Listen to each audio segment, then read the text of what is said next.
Hello and welcome to my YouTube channel and blog. I'm Jenny Hall. Thanks for joining me for another card tutorial. Today I have a very easy coloring idea to share with you. I'm going to be using a sponge brayer, some simple designer series paper, and a couple of stamp pads to do an ombre look.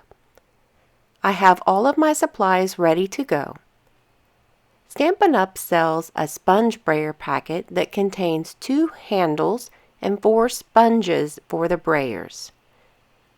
They are easily washed out and reused with no problems at all. Inking up the sponge brayer really is the easiest part of this process. I take the brayer and move it across the stamp pad in a single direction. I pick it up and then bring it back down over the stamp pad to continue in the same direction. If I were to make an opposite move and just roll it back and forth on the stamp pad, there would only be a small area of ink that would cover the brayer. So I roll it, lift it, and then roll it and continue in the one direction.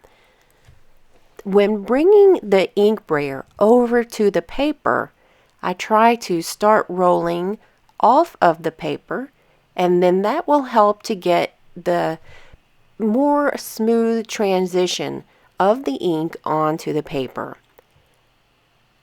Moving in a left to right motion, traveling horizontally, I keep the concentration of ink heavier at the bottom and then slowly move that brayer up to where the top of the paper has less ink on the brayer when it comes into contact. This is going to give me a lighter look.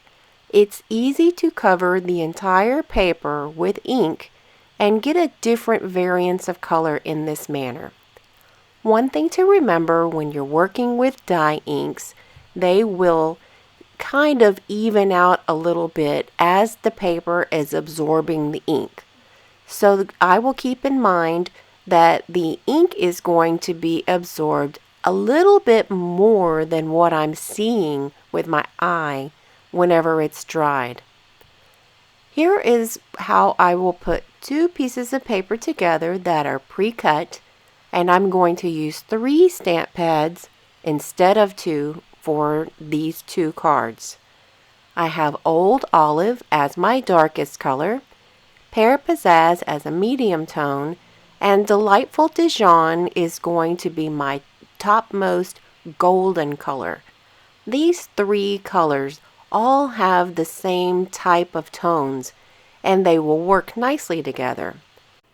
To keep the paper from having some sort of line break in the ink colors, I'm going to go over with heavier ink and move in the opposite direction with the brayer. So if I started the process in a left to right horizontal way, then I'm going to bring some additional ink to the up and down vertical motion of adding the ink. I'll start with the darkest at the bottom of the paper. As the paper becomes more saturated, the ink will blend much easier and give that ombre look that I'm looking for. This is a very easy process.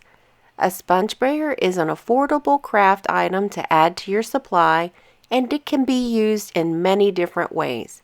Often many of us already have a sponge brayer in our craft supplies. So when's the last time you took it out and used it? I would be interested to see how you create with your sponge brayer. Once the paper is completely dry on all of the projects that I have colored with the brayer, I'm going to use Versamark sticky ink and gold embossing powder with the Easter message stamp set to make a gold embossed sentiment on the paper. I like this idea for my Easter cards, and I feel like it has a little bit more of a masculine feel than some of the little Easter egg bunny type of cards.